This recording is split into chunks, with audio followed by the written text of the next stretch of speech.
Gəlişin gecikdi. Nə dəyişəcək? Söylə, illər sonra niyə gəlmisən? Buraxıb getmişdin mənə axı tək. Söylə, illər sonra niyə gəlmisən? Bilməyib qədrimi axı getmişdin. Qəfil həyatımdan tamam etmişdin. Məni ürəyindən güya silmişdin. Söylə, illər sonra niyə gəlmisən?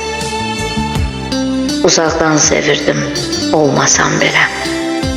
Köç edib ruhuna dolmasan belə. Sən özün cavab ver, sormasan belə. Söylə, illər sonra niyə gəlmisən? Artıq unutmuşam desəm incimə. Bir həsrət toxumu əkdin içimə. İndimi gəlmişəm sənin vecinə.